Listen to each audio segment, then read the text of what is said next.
Buck, how are you doing, man? Good I'm afternoon. I'm well. I'm glowing in radioactive material from what I experienced at Nissan Stadium on Sunday, but I'm doing good. I'm doing good.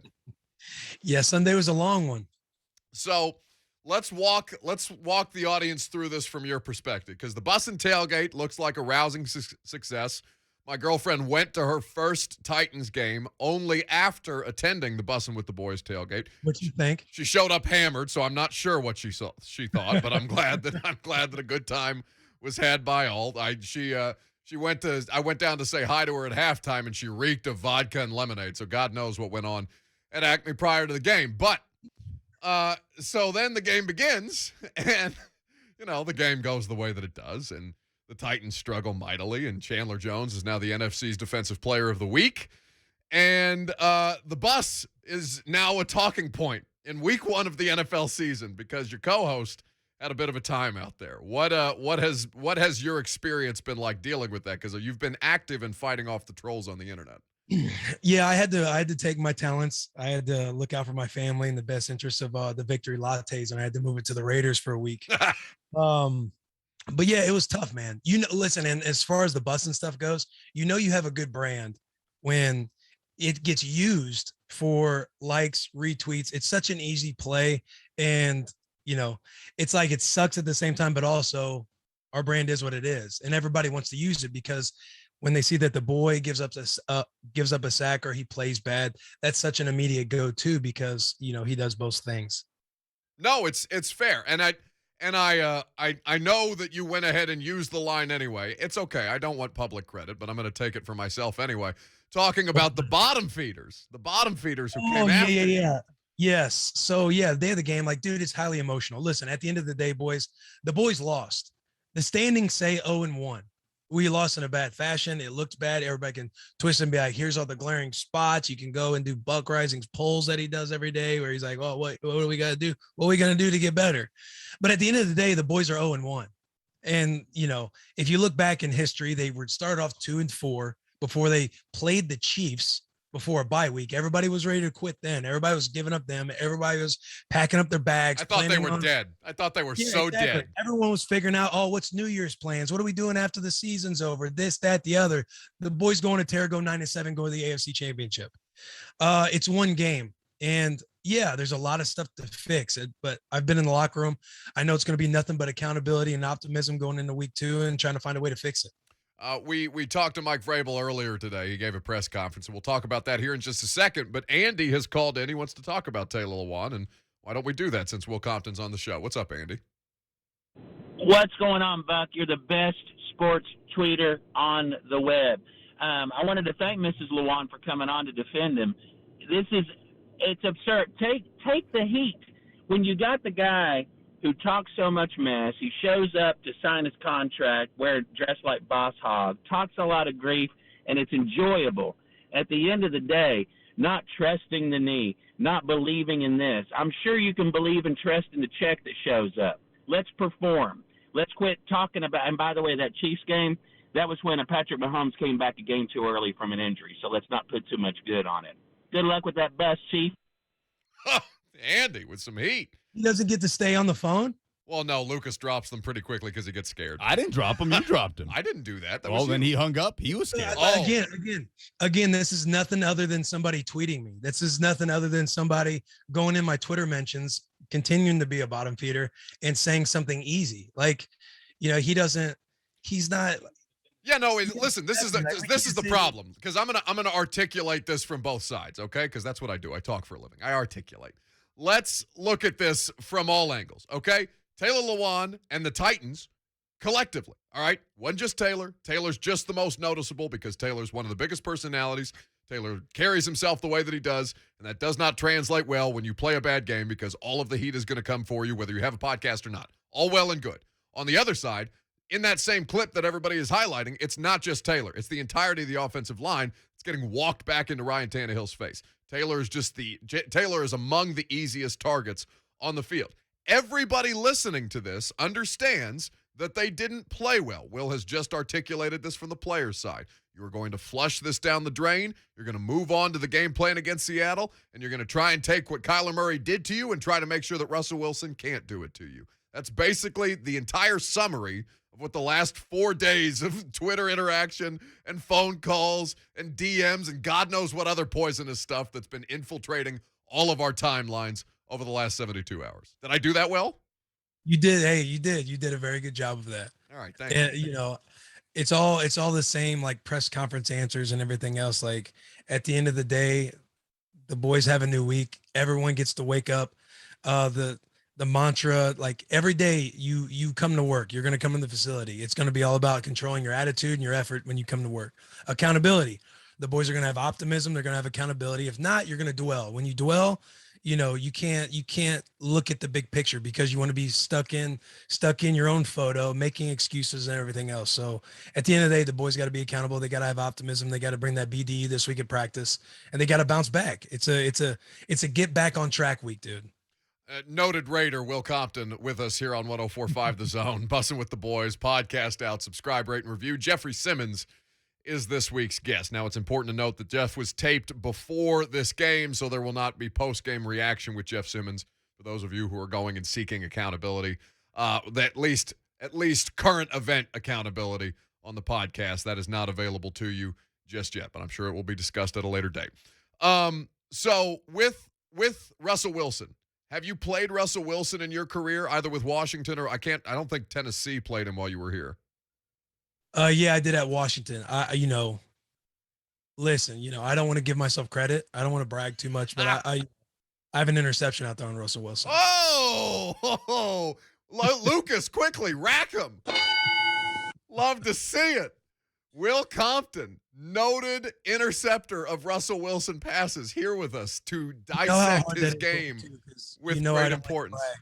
Yeah, that was real. I don't like to brag. Go ahead and pick that name that you just dropped up off the ground. Yeah, I know, right? I know. No, dude, the stadium's awesome to play in. They got the 12-man. It's a cool atmosphere.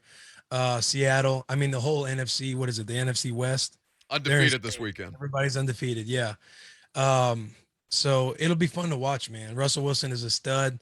You're going to have to get off the field on third down, similar to just like Murray, although he's not as quick and everything else as Murray. The dude is, he's got a brain like Peyton Manning, and he's got feet close to Murray. So they'll have their hands full with him on third down, but the boys will have their work cut out for them. Yeah. So I guess kind of you outlined some of it there, but and I know you haven't played Kyler Murray and you've played Russell Wilson. What kind of sets them apart, though, as players? Because I think people kind of lump them into the same category, and that's not something necessarily they should be doing. Yeah, I don't know what categories that is. Is that the category of being a scrambling QB? Just like a mobile. I think they're just generalized as mobile running quarterbacks when that's not Russell Wilson's game entirely. Yeah, I mean, to be in the category with Russell Wilson, I think Murray's got a ways to go before you can categorize him with Russell. I mean, he does it year in and year out. He's always an MVP candidate. He can get himself out of trouble. He can run. He can obviously throw the ball really well. They'll have to, do some things up top with Lockett, DK Metcalf. I'm not very familiar with how their defense performed this past weekend, but Seattle, they've always been a good football team. Yeah, no, they played the Colts this weekend, and they played well. They sacked Carson Wentz 4 times. They looked a lot better than they have in recent years because that side of the ball has been down for them since they broke apart the Legion of Boom after the Super Bowl runs. But, yeah, I think that the Russell Wilson situation, I watched that game on replay because obviously I didn't get the opportunity to watch it live. The Titans played their game earlier in the afternoon, and we were in press conferences, so I watched it on Game Pass. And the more that I think about this matchup, it's so hard for me to imagine that there's a quarterback that can have a better game than Kyler Murray did on Sunday. And I don't think it was because of what the defense was doing to allow him to have such a good game. I thought the defense, honestly, early held up pretty well in what their strategy was. He's just a freakish athlete in the way that he juked the defense out of their souls 3 different times before he launched a pass to Rondale Moore on 3rd and 10 for 18 yards. Like, there are only so many things you can do against a playmaking quarterback like that, and that's, again, the challenge that they have this week. 100%. Yeah, like you said it well. The defense was playing was playing decent. I mean, it's just tough when Kyler's back there running around and buying time. You can't cover for 10 seconds at a time.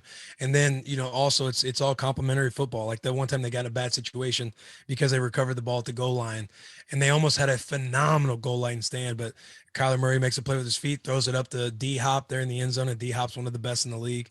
But yeah, man, it's tough to judge.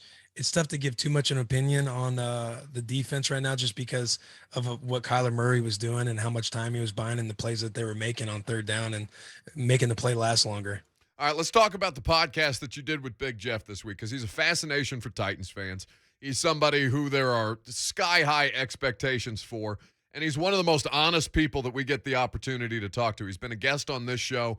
We've had, obviously, many, many press conferences with Big Jeff throughout the course of his career. And I thought the interview that you guys did with him, he's not scared to say things in a way that a lot of guys in his position might be, and he's not necessarily slow to warm up the way that somebody like A.J. Brown was the first time that you guys had him on the podcast. What was the experience like with Big Jeff, and what were you kind of trying to learn about him as an interview subject? Yeah, I thought a great thing that the Titans did recently, their media team, shout out their media team and PR team for that little mini docuseries that they did on Jeff and A.J. Brown out of Mississippi, because I didn't know a whole lot about Jeff. The only thing I knew about Jeff was being in the locker room with him last year. But outside of that, Jason Hatcher, who his uncle is, who I played with in Washington. So I had familiarity with him through Jason, through Uncle Hatch, as I like to call him.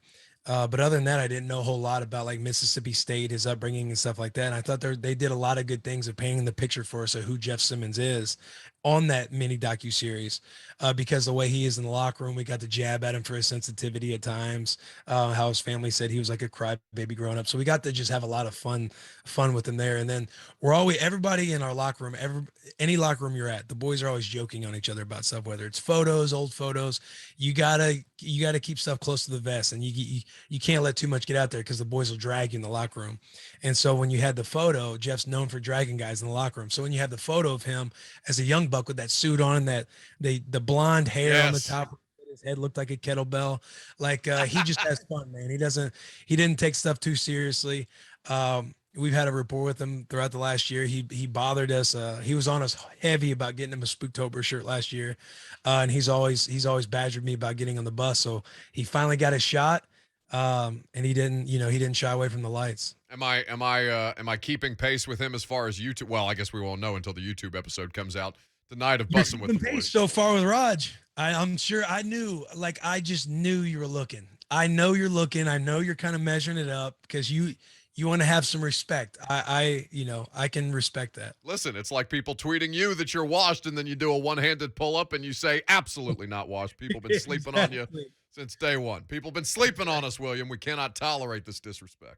It's tough, man. When you're out there and you talk a lot, like people just want to sleep on you, man. It's tough when people want to see you and drag you down to the depths of the ocean that badly that they go to whatever, they reach for whatever they can to try to kill your vibe, and they just can't do it. All right, so let's talk about this in more detail, because I know this kind of it's been a long time since I've been in a locker room as like a player. Obviously, since high school was the last time that I had any kind of athletic ability.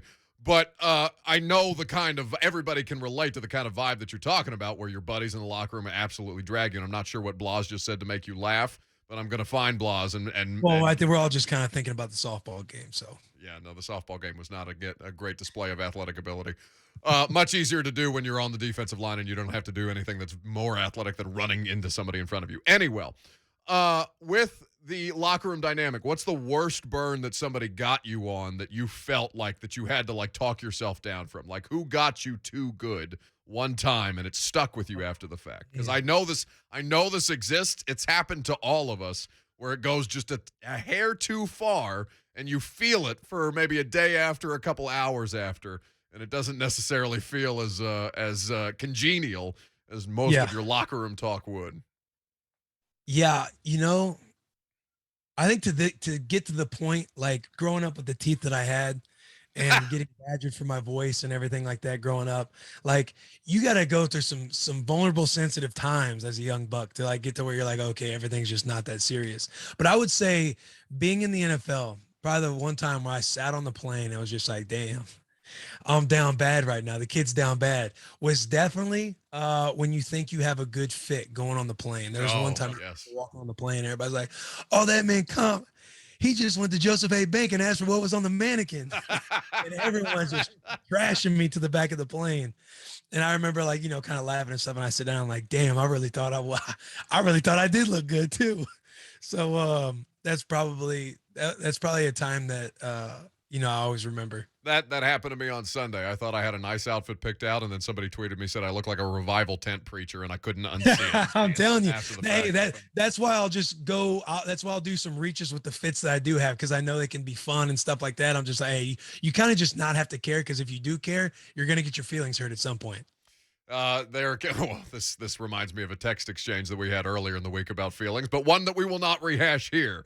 Will Compton of Bussin with the Boys here with us on 104.5 The Zone. His weekly appearance presented by All American Pest Control. Plans as low as $39. Visit yuckbugs.com. Subscribe, rate, review, resubscribe, unsubscribe, resubscribe. Make sure you're checking out the content that the boys are producing on a weekly basis. And remember, it's just a podcast. It doesn't mean anything on the football field. All of you relax. Thanks, buddy. All right. Hey, Buck, my man, keep your sanity. The boys are just 0-1. Don't let these boys drag you down like that. No, it's not dragging me down. You know how easy my job was on Monday? There's nothing wrong with a little disaster every once in a while. What makes it your job? What makes you probably got to? Well, I didn't have to go until he froze up, so that's perfect timing. Let's get out of here. He had a good point he was ready to make, and the internet has betrayed him. We'll come back. We'll do polls up next. The flooding in Humphreys County even displaced a football team. So the Waverly Tigers will take on the White House Blue Devils